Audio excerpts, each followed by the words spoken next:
ఈరోజు రాష్ట్ర ప్రభుత్వం young India integrated residential schools అనే ఒక విధానాన్ని తీసుకొచ్చి ఈ దేశానికి ఆదర్శంగా ఉండే విధంగా 25 ఎకరాలలో ఒక కార్పొరేట్ కాలేజీలతో పోటీ పడే విధంగా ఈచ్ స్కూల్కి 200 కోట్ల రూపాయలు కేటాయించి ఈరోజు మీకు ఒక ఇంటర్నేషనల్ స్టాండర్డ్స్ ఎడ్యుకేషన్ని not only infrastructure educational qualification కూడా అక్కడ ఉండే క్వాలిటీ కూడా పెంచాలి అని ఒక లక్ష్యంతో ఈరోజు మేము పనిచేస్తున్నాం.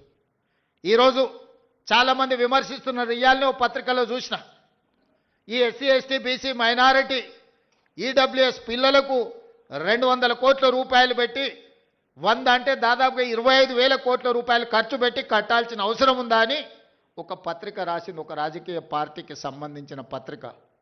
కరెక్టే మీ విధానంలో, ఎందుకంటే మీరు అధికారంలో ఉన్నప్పుడు బర్రెలు గొర్రెలు చేపలు చెప్పులు కుట్టుకోండి అనే స్కీములు మీరు తీసుకొచ్చిండ్రు. ఆనాడు బడుగు బలైన దళిత గిరిజన మైనారిటీ వర్గాలు ఏం చేయాలంటే దళితులు చెప్పులు కుట్టుకోవాలి, బలహీన వర్గాలు చేపలు పట్టుకోవాలి, ట్రైబల్స్ పందులు పెంచుకోవాలని గత ప్రభుత్వంలో స్కీములు వచ్చినాయి. మీరు అందరూ చూడండి, గత 10 సంవత్సరాలలో ఏం చెప్పారు? బర్రెలు గొర్రెలు ఇస్తాం, చేపలు ఇస్తాం, చెప్పులు కుట్టుకోండి, మీకు స్కీములు ఇస్తామని చెప్పిండ్రు తప్ప మీకు చదువు చెప్తాం, మీకు రాజ్యాధికారం ఇస్తాం, మీ రాజ్యం నిర్మాణంలో మిమ్మల్ని భాగస్వాములను చేస్తామని చెప్పలేదు.